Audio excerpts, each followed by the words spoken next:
Hi everyone, I'm back with another Thursday Thoughts, and today it's just kind of a random topic. It's just something that has been really on my mind a lot, and it has to do with my light sensitivity. I will be coming out next week with 2 videos about my light sensitivity. So the first one will be describing what it is and the symptoms that my light sensitivity causes. And then I will have another video with an FAQ. So that will describe in detail, because I get tons of questions regarding my light sensitivity and, why don't you just try this and that? And it is really hard to constantly be answering those questions, because it is not, just your everyday run-of-the-mill light sensitivity. It is a very severe, very specific form of light sensitivity, and it has really disabled me, probably the most out of all the symptoms that I have.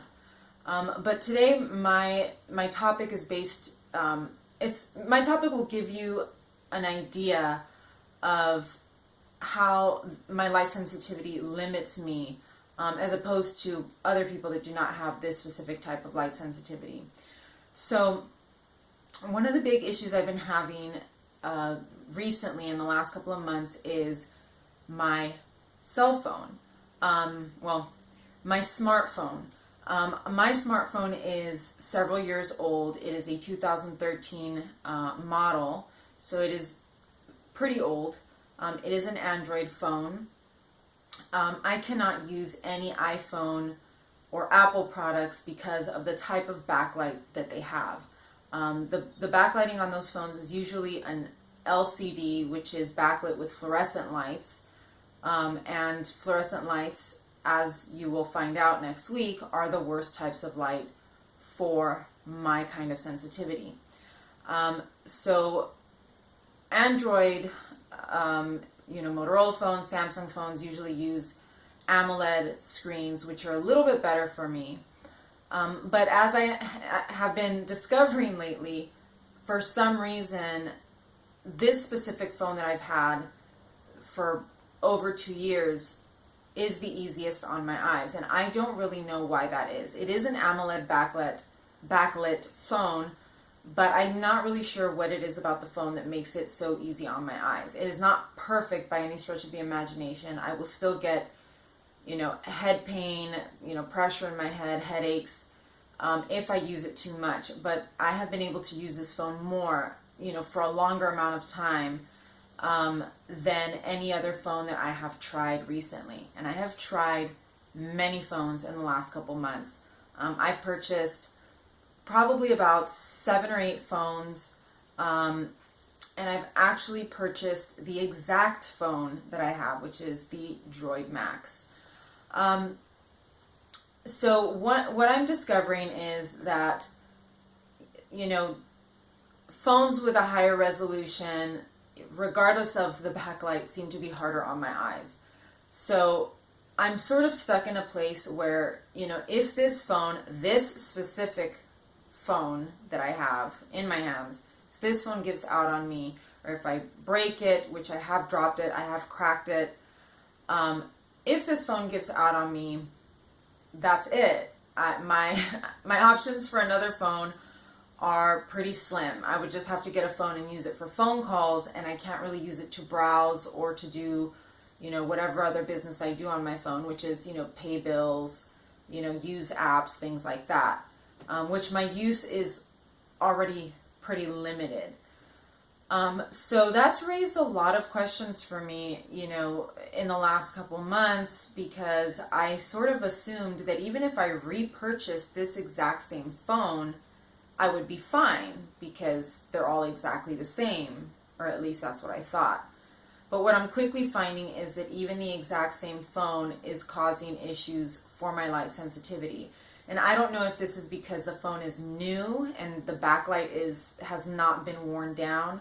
I know AMOLED backlights have a tendency to wear down over time, so I don't know if that is what's made it easier on my eyes, but I am noticing that brand new phones, even if they're the exact same phone I have, are not agreeing with me very well. So I've been kind of going through this widespread panic. My light sensitivity issues have sort of come to the forefront of my attention again, which, at this point, I've been light sensitive for, I believe, almost 5 years or more. And, I've had to adjust to life having this bizarre disability. This is not, and for those of you that do have Lyme disease, I have yet to meet another person with Lyme disease with this specific type of light sensitivity. I have met many people with Lyme disease. Right away they pull out their phones and they're like, hey, take a look at this, check out this treatment. And it's like, I can't look at your phone. I'm sorry. Like, get your phone out of my face. So I have yet to meet another person with Lyme disease that has this specific type of light sensitivity. I know many are sensitive just to bright light or sunlight, but none of them are severely disabled by it.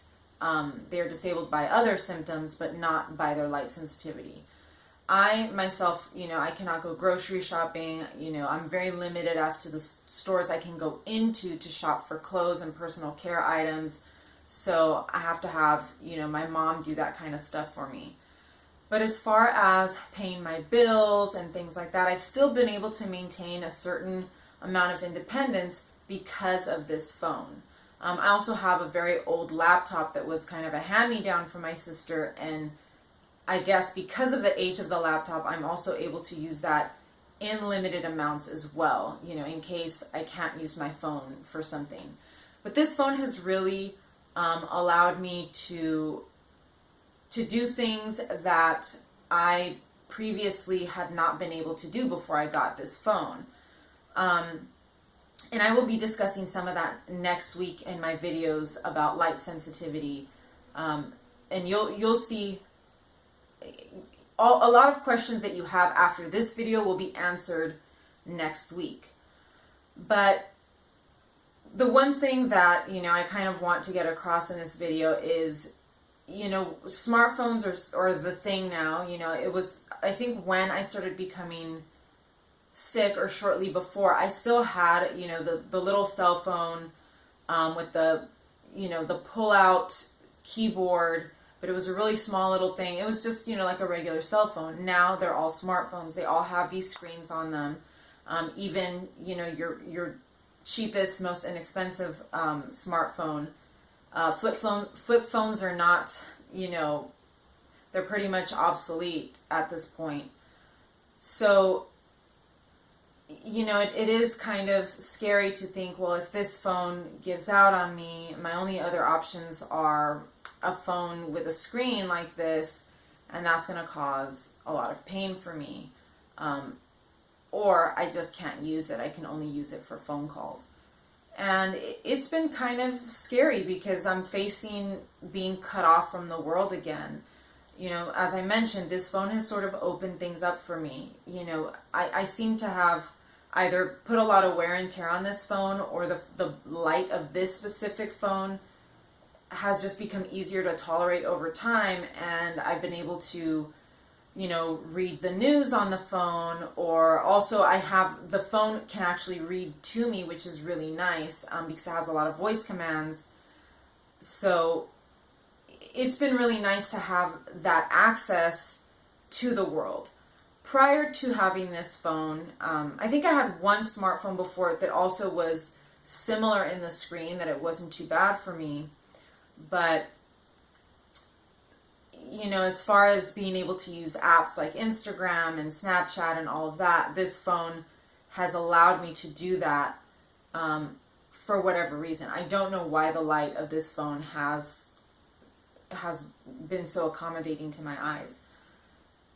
So it is scary to think that if I lose this phone, I will no longer be able to really read the news.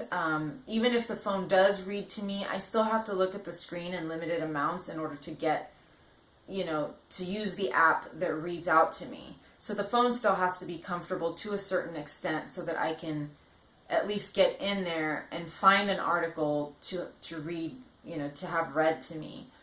And this phone does a good job of that. Even if I was, even when my light sensitivity is a little bit worse, which it does fluctuate throughout the month, I'm still able to just quickly go in there, click on something, and have it read back to me. And to face the fact that I may not have that if this phone, gives out on me is really, it's been very nerve-wracking for me. And I've been really kind of in this frenzy to find a replacement for this phone. This phone is still working, it's still functional, but I'm preparing for the future. And the fact that I've actually bought this exact same phone and the screen is not as accommodating to me is really putting me in a panic, because I know now that I can't just get this exact same phone. But I did, I purchased several phones. Of this model, I purchased, I think, 6 exact models of this phone. And I think I found one where the light is, painful, but not as painful. It still doesn't come close to this exact phone, but it is okay. So my stress is a little bit relieved, but now I'm still, I'm paranoid because I have to take care of this phone. I feel like my life relies on this phone. And it doesn't, but it's just something that, because I'm so comfortable with this phone already, and I know how much time I can spend on this phone before I have pain, the thought of losing it is really scary for me. So I guess just try to put yourself in that situation where you're totally cut off from the world. If anybody lost their phone, have you ever gone out and just lost your phone for, a few minutes or an hour and you feel like your life is over? Well, imagine if you couldn't use the phone anyways because it caused you a lot of pain, or because it made you feel sick, or because you're disabled for, in some other way. It is a very strange reality to be living in this day and age. We're in 2017. There's not a person walking this earth. Even in third world countries, you've got a smartphone on you. And that is literally your window to the world. I can't watch TV. I can't watch anything on TV. My use of laptops is limited, especially now that laptops are also coming out with these very high definition screens, retina displays. There are no AMOLED backlit laptops that are widely available at this time. So those are the things to consider when you think of a person with the type of disability that I have. Because people do look at me and they sort of think to themselves, well, you're fine, you're walking around, you're still eating, yes, you're thin, but how are you disabled? And every time I say, well, I have this severe form of light sensitivity, people are like, well, just use sunglasses. And you'll see next week in my videos, I cannot just use sunglasses. Sunglasses are not going to do a thing for me. But that's kind of my Thursday thoughts. It's just been something that has been putting me under a lot of stress, because I can't, and it's not that I can't afford another phone, I can't afford to be in pain 24/7. I'm not supposed to be in pain 24/7. I'm supposed to keep my pain at a minimum, because that also affects your immune system and the inflammation in your body. But I also don't want to be cut off from the world. I need to be able to at least pay my bills, know what's going on. It was so weird when I got this phone. All of a sudden, I could use it and see pictures on it, and I would see pictures of celebrities, or I would see, the news, and I was like, when did all of this happen? How is this, just seeing that the world had continued to change and had continued to move on, even though I had been kind of out of commission for a few years, was really weird to me. And having this cell phone gave me that access back. And I know, even with the cell phone, and not having really, not being able to watch TV and go to the movies and stuff like that, I'm still behind. I still always kind of get the news long after it has happened. Right now we're having a series of pretty bad natural disasters here in the United States. And by the time I'm hearing about it, or by the time I'm seeing actual pictures of it, the natural disaster has passed. And usually the news, your TV is what brings you those stories right away.